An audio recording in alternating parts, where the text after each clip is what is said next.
দর্শক, বরিশাল কেন্দ্রীয় শহীদ মিনার থেকে আপনাদের জানাচ্ছি শুভেচ্ছা। আজ আমরা কথা বলবো ত্রয়োদশ জাতীয় সংসদ নির্বাচনে বরিশালের প্রার্থীদের সাথে। আমাদের সাথে আছেন বাংলাদেশ জামাতে ইসলামীর মনোনীত প্রার্থী বরিশাল 2 আসনের আলহাজ মাস্টার আব্দুল মান্নান, রয়েছেন বরিশাল 5 আসনের বাসদ মনোনীত প্রার্থী ডাক্তার মনীষা চক্রবর্তী এবং আমাদের সাথে আছেন বরিশাল নাগরিক সমাজের প্রতিনিধি ডাক্তার মিজানুর রহমান। শুরুতে আমরা জানতে চাচ্ছি বাংলাদেশ জামাতে ইসলামী মনোনীত প্রার্থী আলহাজ মাস্টার আব্দুল মান্নান সাহেবের কাছে। আমরা আপনার কাছে জানতে চাই বরিশাল নিয়ে আপনারা কি ভাবছেন এবং প্রতিশ্রুতি কি দিচ্ছেন ভোটারদের কাছে, ভোটাররা আপনাকে কেন ভোট দিবেন এবং এই বরিশাল নিয়ে আপনাদের পরিকল্পনা কি? আমি যদি নির্বাচিত হই তাহলে বরিশাল অঞ্চলে 21টা আসনে যে এমপি যারা হয়েছে তাদের জন্য সমন্বিত প্রচেষ্টার মাধ্যমে আমরা বরিশালকে একটি উন্নয়নের রোড মডেল হিসেবে আমরা উপস্থাপন করার আমার একটা স্বপ্ন আছে। টোটাল বরিশালকে উন্নয়ন করতে হলে বরিশাল ভাঙ্গা থেকে পায়রাবন্দর কুয়াকাটা পর্যন্ত 6 লেন রাস্তা উইথ রেল লাইন, এটা উন্নয়নের জন্য এটা খুবই জরুরি। দ্বিতীয়ত আমার প্রস্তাব সেটা হচ্ছে বরিশালের থেকে ভোলার সংযোগ সেতু উইথ গ্যাস লাইন, যে কারণে এই গ্যাস সরবরাহ পর্যাপ্ত পরিমাণ যদি ছড়িয়ে পড়ে তাহলে এখানে শিল্প কারখানা গড়ে ওঠার জন্য অনুকূল পরিবেশ আছে। আমাদের পায়রাবন্দর আজকে অকেজো, যদি এখানে রেল লাইন এবং সংযোগ সড়ক যদি সেইভাবে যদি না হয়, রেলপথ, নৌপথ, বিমানপথ, সমস্ত পথ, আজকের আমাদের বিমানপথও সেটা অকেজো, যদি এখানে যদি এটা হয় হাজার হাজার একর জমি অনেক শিল্প উদ্যোক্তারা ওখানে ক্রয় করে রেখেছে, বাউন্ডারি দেওয়া আছে। আপনি ওই এলাকায় গেলে দেখবেন যদি এই যোগাযোগ ব্যবস্থার উন্নতি হয় তাহলে দেশ বিদেশ থেকে মানুষ এই বরিশাল প্রাচ্যের যে ভেনিস সেইটা প্রমাণিত হবে। ভোটাররা আমাদেরকে ভোট দেবে এই কারণে যে আমরাই একমাত্র দল যারা বাংলাদেশের ন্যায় এবং ইনসাফের ভিত্তিতে গণমানুষকে একত্রিত করে সকলে মিলে আমরা এই দেশটাকে গড়তে চাই।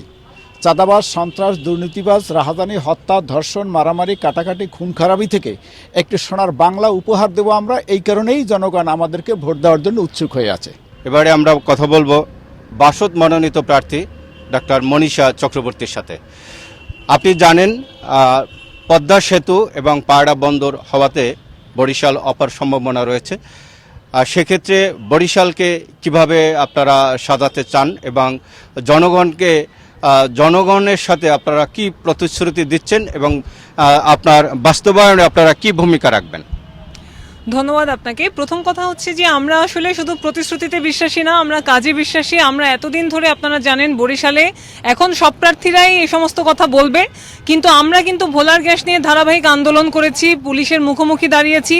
আমরা বরিশালে কিন্তু 6 লেনের রাস্তার জন্য ধারাবাহিক আন্দোলন করেছি এবং আমরা কিন্তু এই জায়গাতে যাতে করে গ্যাস ভিত্তিক এবং কৃষি ভিত্তিক শিল্প গড়ে ওঠে তার জন্য ধারাবাহিকভাবে আমরা কিন্তু রাজপথে ছিলাম।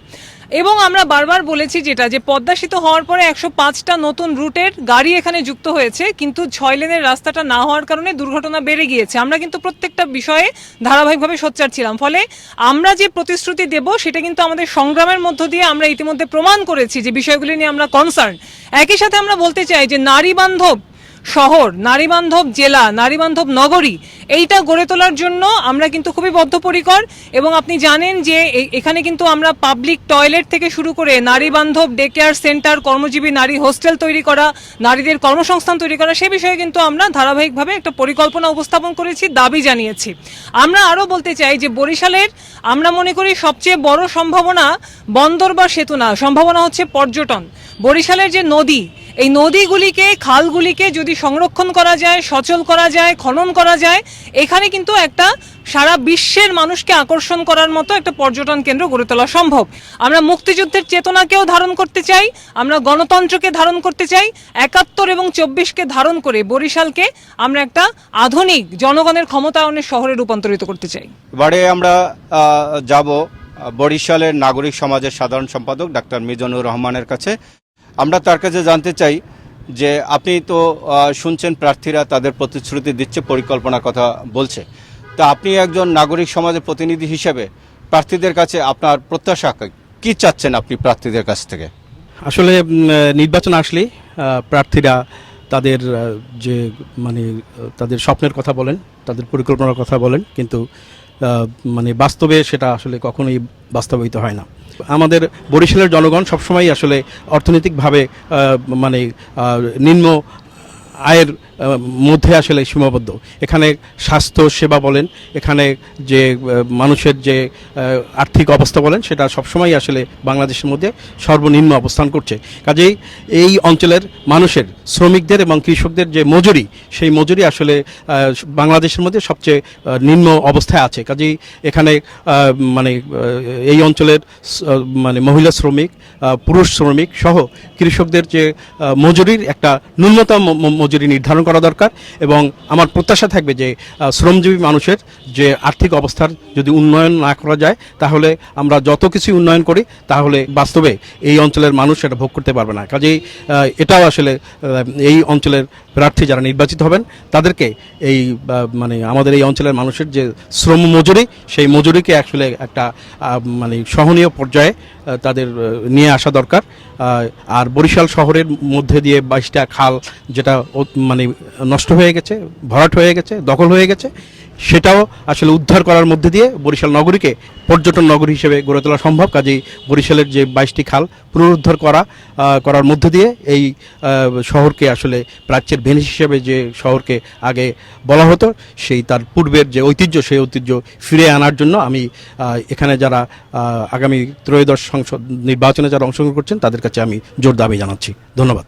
ত্রয়োদশ জাতীয় সংসদ নির্বাচনে আমরা বরিশালের প্রার্থীদের উন্নয়নের পরিকল্পনার কথা শুনলাম, তাদের প্রতিশ্রুতির কথাও শুনেছি এবং নাগরিক সমাজের যে প্রত্যাশা সেগুলোও আমরা শুনেছি। তবে আমরা আশা করি নাগরিক সমাজের প্রত্যাশা এবং যারা প্রতিশ্রুতি দিয়েছেন তারা সেগুলো বাস্তবায়ন করবেন।